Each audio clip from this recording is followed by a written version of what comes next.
Title: The Midnight Stroll. The city was silent, shrouded in darkness as I embarked on my nightly stroll. The streets, usually bustling with life, were eerily deserted under the dim glow of flickering streetlights. Yet, the solitude didn't deter me. In fact, it only added to the thrill of the midnight hour. As I walked, the rhythmic tapping of my footsteps echoed against the pavement, a haunting melody that seemed to be the only sound in the entire city. I relished in the solitude, finding solace in the empty streets and the cool night air. But as I turned down a deserted alley, a chill crept up my spine. The air grew heavy, suffocating, as if unseen eyes were watching my every move. Unease settled in the pit of my stomach, but I brushed it off as paranoia, chalking it up to the late hour and my overactive imagination. Yet, the feeling persisted, intensifying with each step I took. Shadows danced along the walls, twisting and contorting into grotesque shapes that seemed to follow me wherever I went. I quickened my pace, eager to escape the suffocating embrace of the alley. But as I rounded a corner, my heart froze in my chest. Standing before me was a figure cloaked in darkness, its features obscured by the night. A sense of dread washed over me, chilling me to the bone as I realized I was not alone. I tried to scream, but no sound escaped my lips. Panic surged through me, overwhelming me with its icy grip. I turned to flee, but my legs refused to move, as if rooted to the spot by some unseen force. The figure stepped forward, its movement slow and deliberate. With each step it took, the shadows seemed to engulf it, swallowing it whole until it was nothing more than a silhouette against the darkness. I closed my eyes, praying it was all just a nightmare, a figment of my imagination. But when I opened them again, the figure was still there, looming ever closer, its presence oppressive and suffocating. And then, in a voice like death itself, it spoke. "Join us," it whispered, its words echoing through the empty alley. "Join us in the darkness." I shook my head, unable to comprehend what was happening. I wanted to run, to escape this nightmare, but my body refused to obey me. "Please," I begged, my voice barely a whisper. "Let me go." But the figure only laughed, a sound devoid of any warmth or humanity. And then, with a single swift movement, it reached out and touched me. A shockwave of pain ripped through me, sending me crashing to the ground. Darkness engulfed me, swallowing me whole as I descended into the abyss. And as I fell, I realized with horror that I was not alone. Countless others surrounded me, their faces twisted in agony as they reached out for salvation that would never come. For in the darkness there is no escape, and once you're in its grasp, there's no turning back. So if you ever find yourself walking alone at night, beware the shadows that lurk in the darkness, for they hunger for souls to claim, and once they've set their sights on you, there's no escaping their grasp. Title: The Haunted Station. The train station stood as a relic of forgotten times, a monument to an era long past. Its once bustling platforms now lay deserted, the tracks overgrown with weeds and the signs of decay evident in every crumbling corner. As I stood on the desolate platform, waiting for the last train of the night, a sense of unease settled over me like a heavy cloak. The air was thick with the scent of decay, the stench of rust and mildew mingling with something far more sinister. It clung to my skin, suffocating me with its oppressive weight, as if the very essence of the station itself was tainted by some malevolent force. Shadows danced along the walls, twisting and contorting into grotesque shapes that seemed to watch me with unseen eyes. I tried to shake off the feeling of being watched, to convince myself that it was just my imagination running wild in the empty silence of the station. But then I heard it. The sound of footsteps echoing through the empty halls, each step reverberating through the stillness of the night. They were slow and deliberate, as if whoever was making them had all the time in the world. My heart began to race as the footsteps drew closer, their rhythm growing louder with each passing moment. I scanned the platform frantically, searching for the source of the sound, but there was no one in sight. Panic surged through me, overwhelming me with its icy grip, as I realized that I was not alone in the station. There was someone, or something, else there with me, lurking in the darkness, waiting to pounce. I turned to run, to escape the station's twisted grasp, but to my horror, I found that the exit had vanished before my eyes. The platform stretched out endlessly before me, a maze of shadows and decay that seemed to taunt me with its impossibility.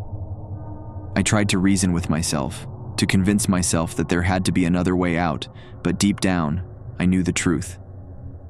I was trapped in a nightmare from which there was no escape. As the footsteps drew closer, their presence looming over me like a suffocating blanket, I felt a chill run down my spine. I knew then that whatever was coming for me was not human.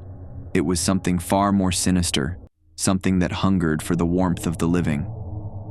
I closed my eyes, praying for salvation that I knew would never come, and as the footsteps reached a crescendo, I braced myself for the inevitable. But just as suddenly as they had begun, the footsteps ceased, leaving behind nothing but an eerie silence that hung in the air like a thick fog. I opened my eyes cautiously, half expecting to find myself face to face with whatever had been stalking me. But to my astonishment, the platform was empty once more, the shadows retreating into the corners as if they had never been there.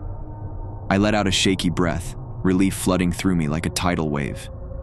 But even as I turned to leave, a nagging sense of unease lingered in the back of my mind, a reminder of the horrors that lurked in the darkness of the abandoned station. And as I stepped out into the cool night air, I couldn't shake the feeling that something was still watching me, waiting for the perfect moment to strike. Title: The Haunting of the Park. As a child, the park near my house was my sanctuary, a place where I could escape the confines of reality and lose myself in the world of imagination. But one fateful night, that sanctuary became a prison, trapping me in a nightmare from which there was no escape. It started innocently enough. I was playing alone, as I often did, when I heard a voice calling out to me from the shadows. I turned, expecting to see another child, but instead, I found myself face to face with a figure cloaked in darkness. Their face was hidden beneath a hood, their features obscured by the veil of night. But despite their mysterious appearance, I felt drawn to them, as if some unseen force was pulling me towards them.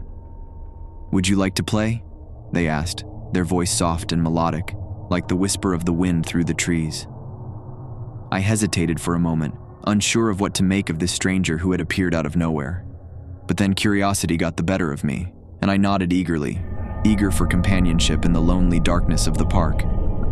As we played, I couldn't shake the feeling that something was off about my new friend.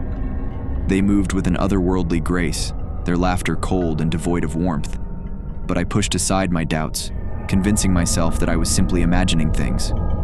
But as the night wore on, my unease grew, like a seed planted in the depths of my mind, slowly taking root and spreading its tendrils throughout my consciousness. The park seemed to stretch on endlessly, the familiar landmarks twisting and distorting into nightmarish shapes that seemed to mock me with their impossibility. I tried to leave, to escape the clutches of whatever malevolent force had taken hold of me, but no matter which direction I ran, the park seemed to swallow me whole, dragging me deeper into its twisted embrace.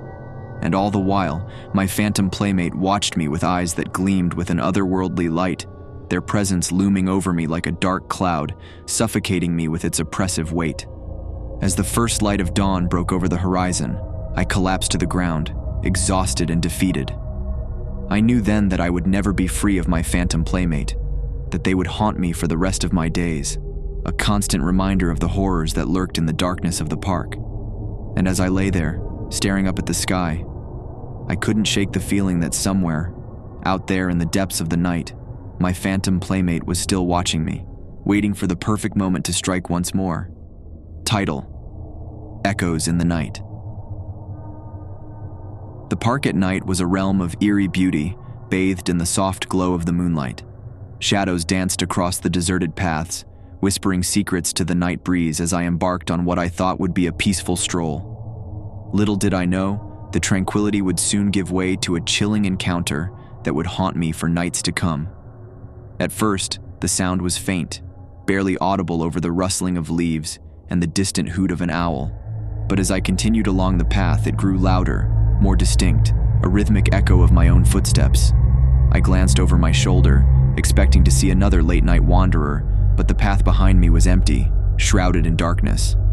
A shiver crept up my spine as I quickened my pace, the hairs on the back of my neck prickling with unease.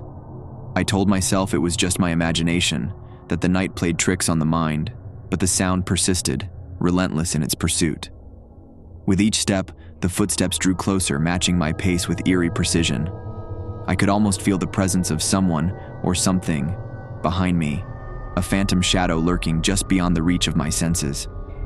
Dread clawed at my chest as the footsteps closed in, their rhythm growing louder until they seemed to echo in my very bones. I dared not look back, afraid of what I might see, but I could sense the unseen presence looming ever closer, breathing down my neck with a cold, ghostly breath. Heart pounding, I broke into a sprint, desperation lending wings to my feet as I raced along the winding path. But no matter how fast I ran, the phantom footsteps never faltered, a relentless pursuit that seemed to defy all logic and reason. Panic seized me as I realized there was no escaping the unseen presence, no sanctuary to be found in the darkness of the night. With each passing moment, the footsteps grew louder, more insistent, until they drowned out all other sounds, consuming me in their haunting refrain. I stumbled over roots and fallen branches, my breath coming in ragged gasps as I fought to outrun the invisible terror that pursued me. But no matter how far I ran, the footsteps remained, a constant reminder of the nightmare from which I could not wake. Exhausted and defeated, I collapsed to the ground, the cold earth biting into my skin as I lay trembling in the darkness. The footsteps drew closer still, their presence looming over me like a shroud, suffocating me with their oppressive weight. And then, just as suddenly as they had begun, the footsteps ceased, leaving behind an eerie silence that hung in the air like a heavy fog. I lay there for what felt like an eternity, too afraid to move, too afraid to breathe, lest the unseen presence return to claim me once more.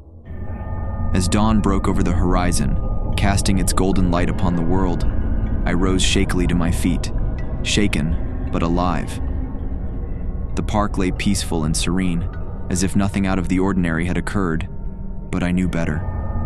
For in the depths of the night I had encountered something beyond comprehension, something that defied explanation, an echo of the unknown that would haunt me for nights to come. And though I prayed that I would never again hear the phantom footsteps that had pursued me through the darkness, I knew deep down that some echoes never truly fade away.